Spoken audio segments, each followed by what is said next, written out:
Ladies and gentlemen, welcome to the New World Center and this concert by the New World Symphony, America's Orchestral Academy.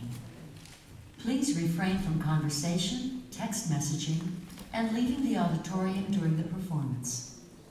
Recording and photography are not permitted, and be sure to silence your cell phone and pager. Thank you for your consideration.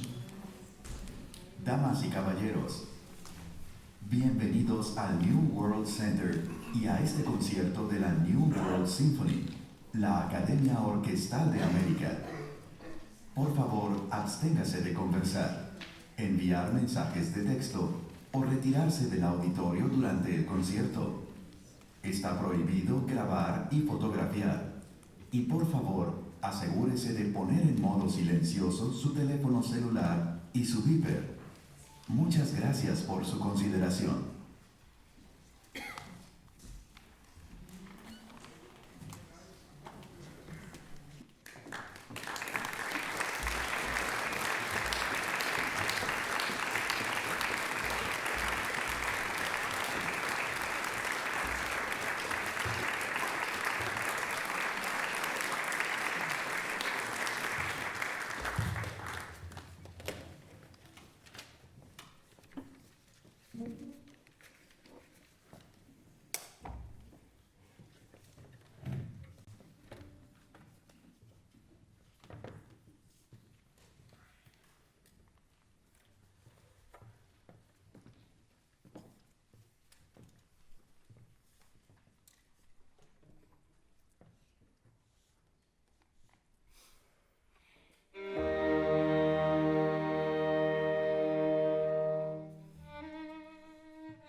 Good evening, and welcome to tonight's Inside the Music, Are You Feeling It?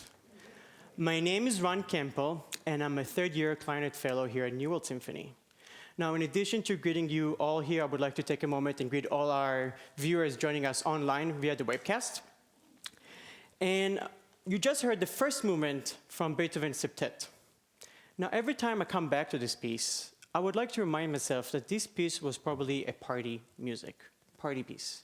You know, I can imagine that it was probably being played in a soiree or an evening in Vienna, where the musicians were kind of playing as in the middle of the room and everybody was just enjoying the music. And this was the music that people listened to. That was the music people partied to. Well, we're going to come back to this notion of party music later on in the concert. But first, I would like to spend a moment and talk about the composer of the piece, Ludwig van Beethoven, one of the most famous composers of the classical period. And he must be most known, actually, not for his music, but the fact that he was losing his hearing and was deaf by the time that he died. And that was very interesting to me. We have records showing that Beethoven was aware of him losing his hearing by probably 1801. And then by 1820s, he was probably fully deaf. And during these times, he wrote some of his most famous pieces. And we all know his Ninth Symphony and his late string quartets, some of his great music. And if he wasn't able to hear what he was writing, I'm curious to know, how did he experience the music? How did he feel it? Now, that idea of feeling music first was introduced to me a couple years ago when my friend Erin invited me to come to her music class and do a presentation for her students. Now, Erin is a music teacher for kids with suffering from hearing loss. And I got to do a small demonstration, playing my instrument, playing some repertoire for the clarinet. And as I was playing, I was amazed. A lot of the kids would just stand up and come up to me. And they would grab the end of my clarinet. They would grab the bell. And at first, I was very confused. What are they doing? Why are they touching my instrument? I'm playing. But then my friend Erin told me that since a lot of them cannot really experience the full spectrum of sound as we can, in order for them to feel and experience the music, they try to feel the vibrations. And they can translate those vibrations into the sounds we hear. Actually, study shows that musical vibrations ignite and make the same parts in the brain spark as the same parts as we ignite in our brains when we listen to music. So the actual vibrations, the way we absorb them, it touches the same parts in the brain that actually listening to music as well. Now, actually, I'm going to ask my friend Erin to tell us more about her music class and how she works with her students. So let's take a moment.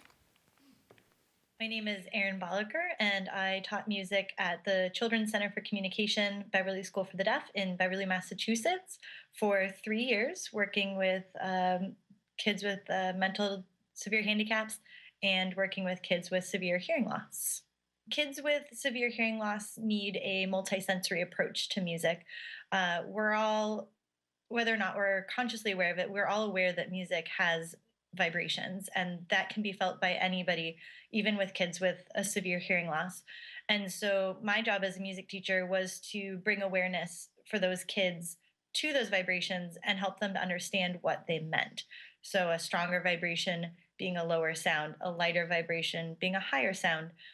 So we did this through the use of enhancing the vibrations or making them more prominent with a vibrotactile floor. We took 4 subwoofers and we put them upside down onto a slightly raised wooden floor that would conduct the vibrations throughout the floor. So you could have a child sitting in the middle of the floor and they would have the same access to the vibrations that a child sitting right next to the subwoofer would have. After we installed the floor and after we installed the Luma lights into the classroom, the reaction from the kids was just amazement. So all of a sudden, they had access to something that they had not before. And I can only really describe it as pure joy. The kids absolutely loved feeling the vibrations, they loved dancing to them, and they loved being able to have access to these sensory experiences. So, deafness is actually not necessarily the inability to hear, but rather the inability to hear speech sounds. So, our vocal range is actually a very limited part of the sound spectrum. So, there are pitches that are higher than the vocal range, and there are pitches that are lower than the vocal range. So, there are pitches below that some of these kids can hear. And so, my favorite story to tell is I had a student who used a hearing aid in one year and had some access to sound. Her speech was getting there, but she definitely had a very big deficit. And getting the Luma lights and getting the vibrotactile floor made all the world of a difference for her. She walked into that room, and the first thing she signed to me, she says, "I can hear it. I can hear it." And she was making the connection between the lights and the floor and what she was actually perceiving. And so this multisensory approach allowed for her to access music in a way that made sense to her. And she was able to access the curriculum and access the whole music experience through all of these different means. Pretty cool, huh? Yeah. Yeah, definitely. Round of applause for Aaron, yeah. Well, I would like us to conduct a short experiment here tonight, and I invite you all to take off your shoes and plant your feet on the ground. And I'm serious, take off your shoes, yeah. And as you're doing that, some of you might remember last year we performed Also sprach Zarathustra here in orchestra, Strauss' famous tone poem. And the piece starts with this very famous rumbling sound. It's a low C that all the lowest instruments in the orchestra play. It's the contrabassoon, the double basses, there's a bass drum roll, and an organ. And it's not really a loud note, but it's such a low vibration that it made the whole stage shake. I remember sitting in on stage in the first rehearsal, and you feel everything just unsettled, and you can feel it going up your chair, and you feel everything shaking. And at times you wonder if you actually can hear anything, or you're just feeling it up through your chair. So I'm gonna ask now Will to play us just the opening of Also sprach, and I want people just to try to see if they can feel the vibration through the ground.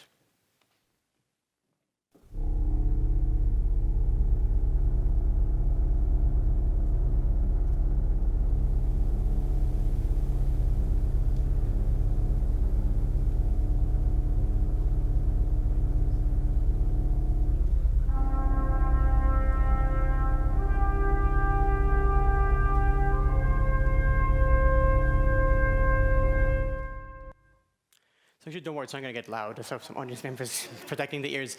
But just that sensation, it's not really loud, but the vibrations are so low, you can feel everything shaking. Shall we give it another go? You guys want another go? Yeah, let's do it one more time.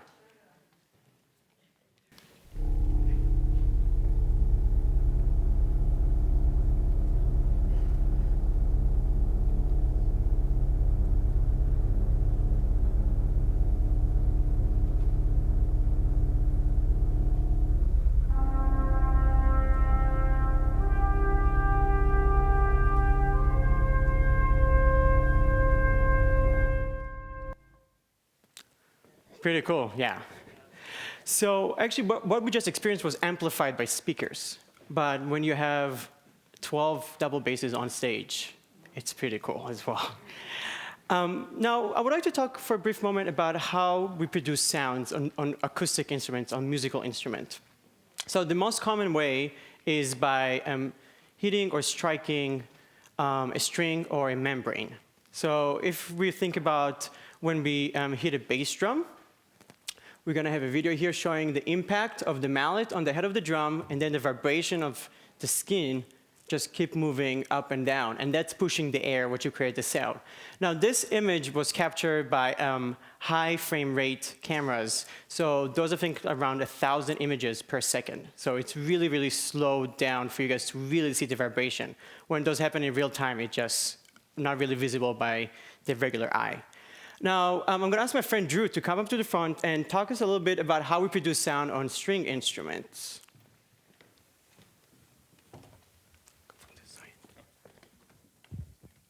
Hi, everyone. So this here is the bass that he was talking about, what was holding that really low note in the Also sprach Zarathustra, which is actually this pitch. Now, there are multiple ways of creating a sound on the instrument. The first way is to use your hand and to pull, which is called pizzicato, as you see here. Now, that's like what you just saw with the drum, where it's like a hit. So it's almost the same thing where naturally the sound will decay. And the other way, you want to go ahead. We're going to look to the screen. So this is us capturing the same image earlier this week with Drew. And if you see the string really vibrating side to side and maintaining that momentum, which create that sound. So, and see how long the string itself vibrate after the pluck motion was over already. Now, the second way is to use what I demonstrated at the beginning, which is the bow. So instead of the pitch dying away, this allows the string to continue to be held and sustained, like this.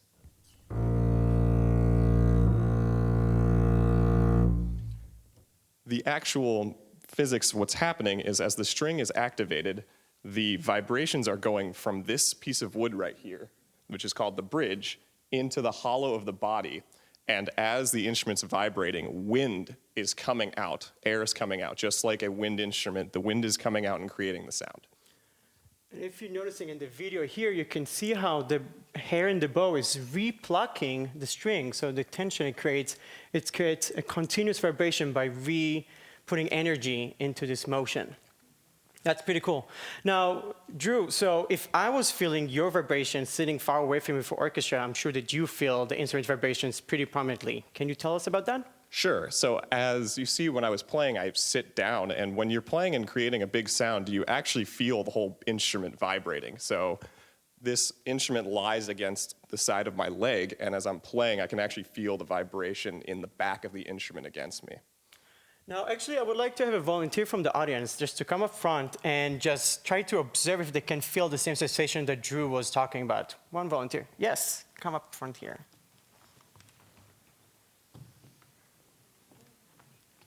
So if you put your hand, actually, if you can come on this side and place your hand just above this hole right here. All right. Feel the wind? Yeah. That's the reaction I like to see. Yes. Would you like to describe what just happened? It's an amazing, almost like a tingling kind of vibration feeling. So actually, wind was coming through the chamber and hitting your palm. Pretty cool. Thank you. Now, strings instrument are pretty. Thank you, Drew. Yeah. Now, maybe I'm biased because I'm a wind player, but I find string instrument to be kind of straightforward. You can see what's going on. But the most interesting part is how we make sound on wind instruments. Because usually we have an instrument in front of us where you cannot really see what's going on. So I'm going to ask my friend Russell to come front and tell us about buzzing and mouthpieces and what's going on when you do that.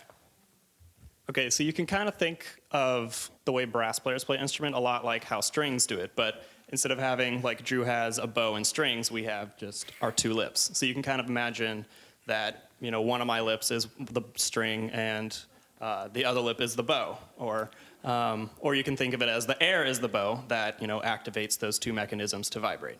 And you can see so you can see the high frame rate rendition of this. Yeah, we got take off.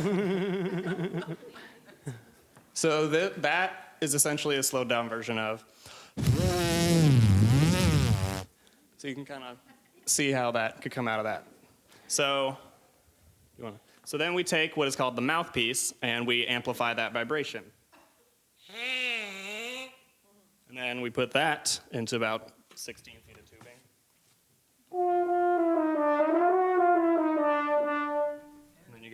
hopefully a good sound. So what we hear is actually just your lips buzzing being amplified by the tubing of the instrument. Exactly. Wow.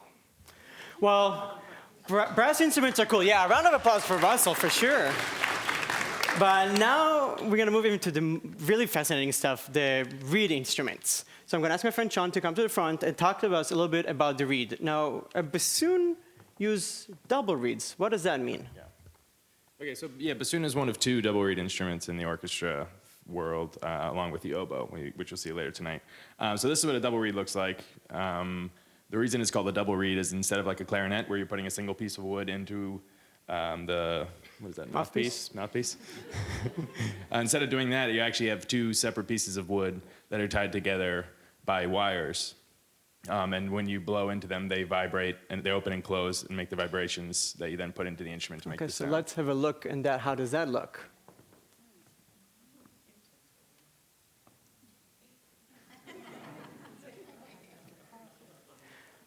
So this vibration actually happens inside the mouth, which you cannot see. This is where we're creating this for you to be able to see it, but this is what happens inside a bassoon player's mouth, and that's what creates the sound.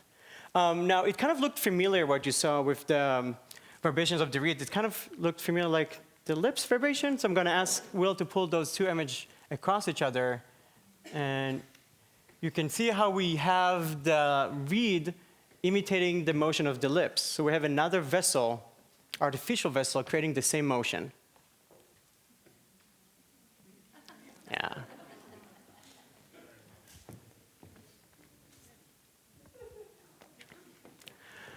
Now, the last instrument that we're talking about is the clarinet. So as Sean mentioned, the clarinet is a single reed instrument. And what does it mean that we have only one piece of cane vibrating against a mouthpiece?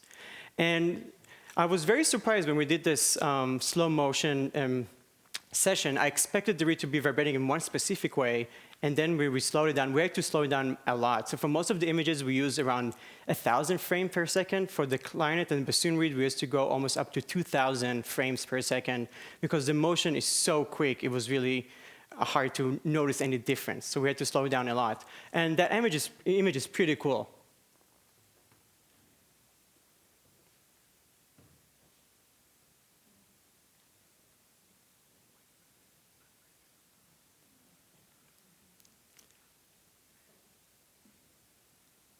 You can see my saliva bouncing off the reed as well. But it's almost like a perfect wave going across the mouthpiece. And that's vibration that get amplified once we blow air into the instrument. So most composers were aware of the different capabilities of instruments creating sound. And when assigning parts for different musical instruments to play together, they tried to keep different families of instruments together or apart. We're going to play for you the fourth movement, the theme variations from the Beethoven Septet. And if you notice that Beethoven will quite often assign melodies to pairs or other groupings of instruments, and we have kind of like a chorus or a call and response or a conversation. So we probably in the beginning going to hear the violin and the viola, then you hear the winds actually replying, so it'll be the bassoon and the clarinet, and there'll be moments you hear the low strings joining. And I will recommend you guys pay attention for the fourth variation because the cello and bass will be using different technique that they used so far to create sound. And actually, the horn is kind of an oddball. It's a brass instrument in this part of the group. So sometimes the horn will be joining the winds. Sometimes he will play kind of a soloistic role and play its own melody. And sometimes we're all just going to come together and create new sounds together. So this is going to be the fourth movement from Beethoven Septet, the theme variation.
only Beethoven was intrigued by the different sound and color capabilities of the different instruments.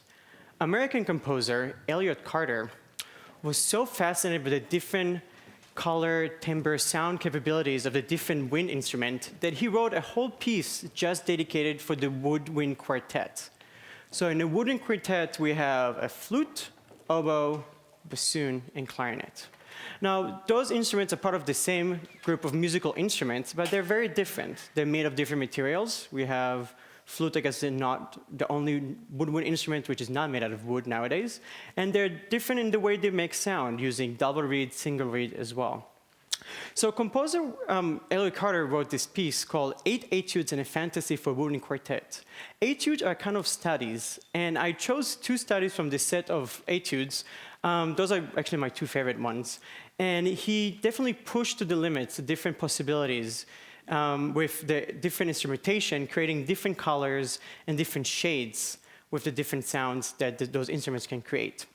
So we're going to play for you first the 7th etude, which it's kind of weird, but it's only based on a single note, the note G.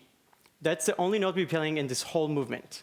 Now, you think it might be kind of a boring thing to listen to, playing just one note. And actually, if we just played one note, it probably would sound something like this.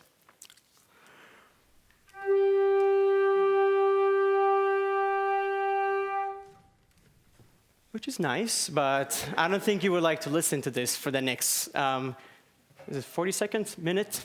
So what Elliott Carter did, he was playing with the different colors we can get as instruments. So first of all, he used different dynamics, different attacks, different mixtures of sound between the different instruments to create new sounds together. So we're going to play for you now the 7th etude from Elliott Carter's Etudes.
Pretty interesting, right?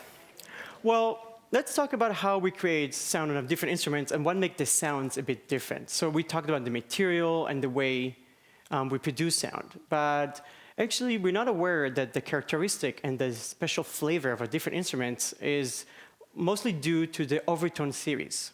Now, what are overtone series? So when we hear a note played in nature, we hear the tone itself, and then we hear this series of overtones above it. But let's first just listen to a single note. It's going to be artificially manufactured of A440. That's the tuning note that we play tuning in orchestras in America. And so that's going to be just the fundamental note without overtones. Let's hear how that sounds.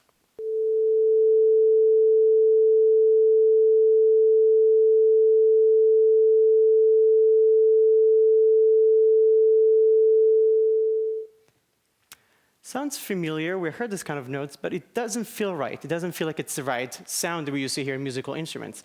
And the reason for that, because it's missing all the overtones, which give this depth and richness. It was kind of one-dimensional note, while we can get more spectrum to the sound by using the overtones. Now, I'm not going to get too technical because this might be too mathematical, but the way it works is we have a fundamental note, and then we have different series of overtones which are calculated by a specific mathematical equation, which expected you can hear what note's going to be enhancing the sound. Now, I was very intrigued by this concept of how different instruments in the wind family get different colors. So I actually asked my cousin, who is PhD in physics, to sample our sounds and then create a visual graph showing how we produce a different overtone series in different instruments. And if you can notice here, I asked him to sample the bassoon and the flute. And if you notice here, the main yellow part that's the most prominent sound. The yellow aspect is the prominent sound. And those both are the A440 that both instruments are playing, as you can see here. But then the bassoon gets a lot of low overtones because the bassoon is a fairly large instrument and play usually low. And the flute gets a lot of high overtones. But if you notice, a lot of the overtones always overlap. And in order for sound to sound complementary and harmonious together, those overtones need to overlap. It's not enough that we play the fundamental note in tune and together. We have to somehow manipulate the sound to make it blend better and sound more harmonious and kind of enrich each other's sounds. I talked a little bit about the overtone series. We're going to skip that. So we're going to go to the next slide. And a lot of times when you hear musical instruments in orchestra, a composer will assign one musical line to a pair of instruments. And it will create a new sound together. In the wind world, we like to give them names. So when a flute and an oboe play together, we have a flobo. And so here we have, oh, sorry. That's my fault. Thank you. So if you notice, the different peaks in the graph represent the different notes and the overtones. So right here, it's the A that both the oboe and the flute are playing. But then all those are the different overtones we hear. And if you can notice, Masha and Kristen did a great job lining up those, so it probably sound really good together. And you can notice some of the overtones, for example, the oboe is more prominent here, the flute is more prominent here, and that's what is, I guess, characteristic for each instrument and gives them the unique color and sound. Now, what happens if you throw a third instrument in? And so we have, I guess, a flobonette. And so the clarinet is the purple now. And the clarinet is a unique instrument acoustically because we don't get all the overtone series being prominent in our sound. And we only get the even number. So all the odd number overtones are less prominent. So you can see here, it's much shorter than the other two instruments, much shorter. And then it kind of evens out. And that's part of why the clarinet sound may be warmer sound to many people and has much smoother sound and less piercing or less projecting than you compare it to oboe and flute. Now, when we throw in a fourth instrument, the bassoon, so we see we have a lot of those things matching up, and then the bassoon gets a lot of lower overtones due to the fact that it's a longer instrument. But you see the note itself, and then all those different peaks represent the different sounds of the overtones that all perfectly line up. And as you notice, the bassoon, as you get higher in the overtones, they're less prominent and less noticed to the ear. Now, those overtones, there's something that we're not really aware of when we listen to someone. You're just like, ooh, I can hear that this specific overtone is much more prominent. But when we play together, we have to make sure that we do match them and blend them. So in this third etude by Elliott Carter, this time he gives us 3 notes, moving up. And we're all playing a D major triad. And so we're just going to go a second and just play the different notes.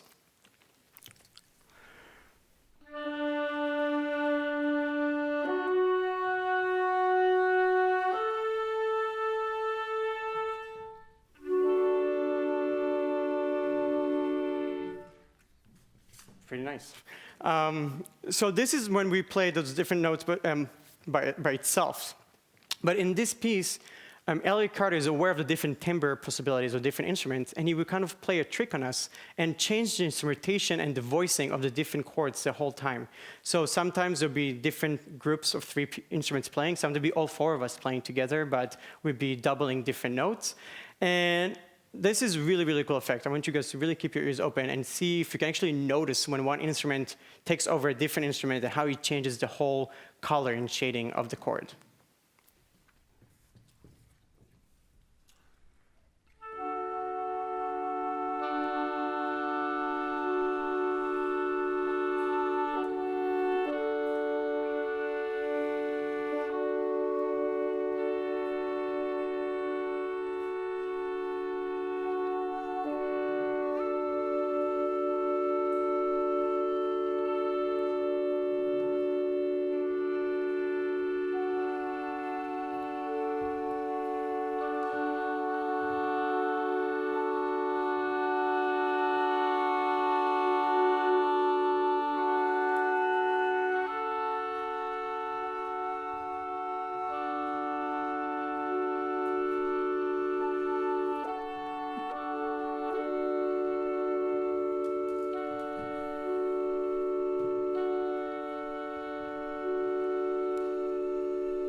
pretty cool effect. So one of the things that we have to keep when we work on this piece or when we play together as wind instruments, we have to make sure that we manipulate our sound to create a better blend. So one of the things that we work as a technique to play together is to manipulate the overtones that we get. You want to make your sound maybe darker or brighter as needed to match with a different instrument. So for example, when a flute player is playing with a clarinet player, you saw in the graph that I don't get so much of the high overtones. So a flute player might play with a much darker sound, maybe less prominent of the high overtones, so it will match and blend better with the clarinet. On the other hand, when you have an oboe player playing with a bassoon player, maybe the bassoon want to make their sound a bit brighter and richer with higher overtones, so the sound will blend better with the oboe and create much nicer sound. So it's a bit tricky way to do stuff when we play together. Now, the next piece that we are getting ready to perform for you is one of my favorite pieces by the great composer, Wolfgang Amadeus Mozart. The piece is his trio for clarinet and viola and piano. And there's a famous nickname for this piece. We call it the Kelgestadt trio. And I don't know how many of you speak German, but Kelgestadt, it's a bowling alley. Now, we're not really sure if Mozart himself gave this nickname to the piece. We probably think it's one of the editors or publishers who added on the name after the piece was published. But you wonder why was it called the bowling alley? And the story behind it say that Mozart was an avid bowler, and he liked going bowling with his friends. And I think he did an amazing ability of bringing experiences and feelings from outside the music hall into the music hall by the amazing magic of creating musical line that sparked those feelings and emotions that we feel in a place outside the music hall. So I'm going to ask my friend John and Hannah to join me here on stage. And so first of all, let's just listen to how a bowling alley sounds will probably sound like.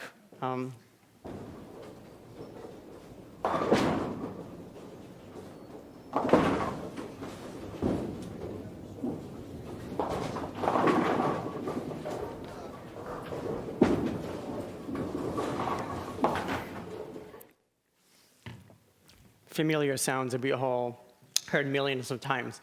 And I'm sure you guys are curious, how did Mozart make that sound like music? So I'm going to ask my friend John here to play us for the opening motive of the first movement. Okay. Sounds a little bit like a bowling alley, but we're not sure it's really it. Let's hear it again.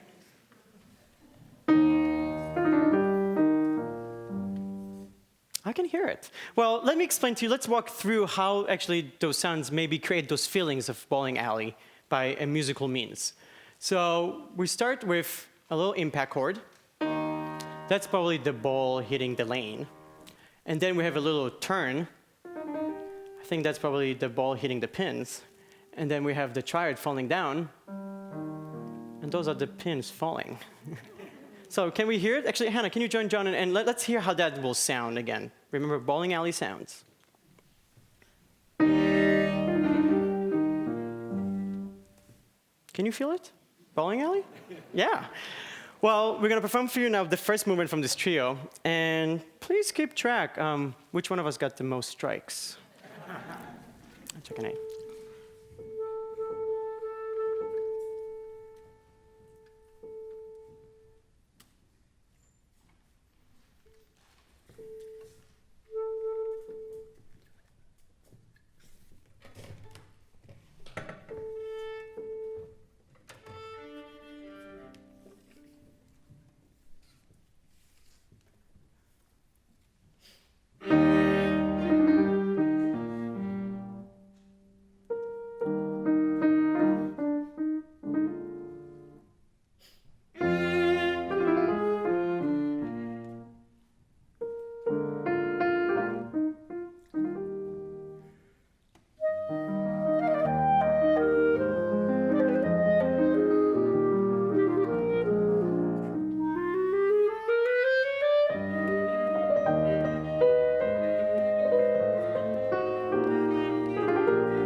Great.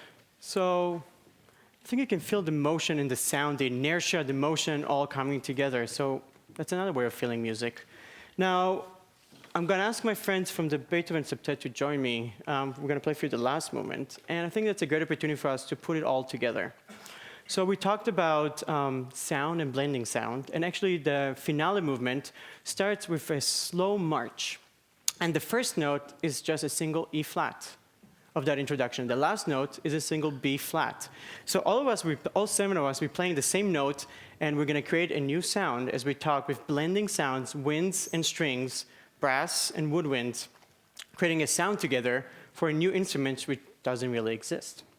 Now, we talk about party music, and the party will start with the Presto, which I'm sure you guys would know when the Presto starts. And in that moment, I want you guys to notice how the bass and the cello keep driving the group. You know, they got to keep this motion and push us towards the end. Now, we're talking about party music, and I'm sure you all have experienced in the past where you attended an event or party, and there was some loud music playing, and you can feel the thumping of the sound. Sorry. Thumping of the sound because the vibration was so loud. I'm sure it's all experienced to all of us, right? You can hear like the bass, boom, boom. And I want to believe that maybe back in Mozart's time or Beethoven's time, this music was the same music that was creating people feel the thump. People were feeling this, you know? That was the music that was like, oh yeah, rock on. So next time you guys listen to classical music concert, I want you, besides, enjoy the view, enjoy the way you listen to it, but take a moment and make sure you can actually feel it as well. Now, before we're going to play for you the last piece, I would like to remind you there's going to be a short Q&A session to follow this performance. And I would like to take a moment to thank all the people who helped this concert come together. So first, I'm going to thank all my colleagues who played in the Beethoven and in the Carter and in the Mozart. So we have Natsuki, Hannah, Ashton, Drew, Russell, Sean, Kristen, Masha, and John. So good round of applause for them.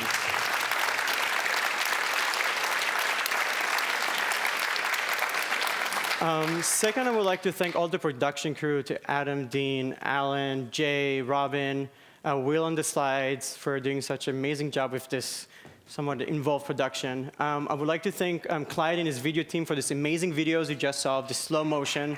Yeah. I would like to thank Justin and John Henry for doing the webcast. And I would like to thank Cassidy and Ross for helping me produce this concert.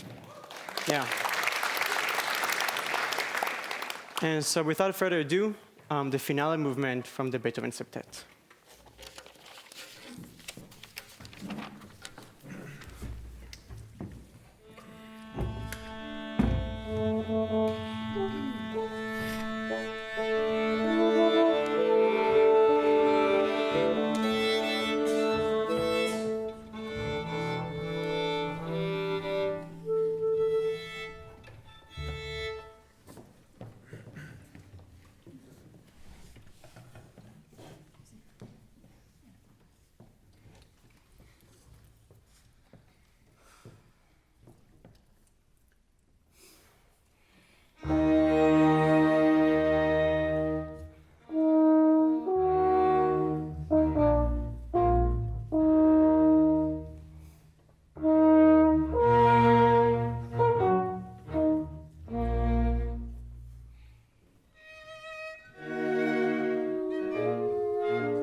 Huh? You're leaving me coming back? I guess I'm probably going to find out.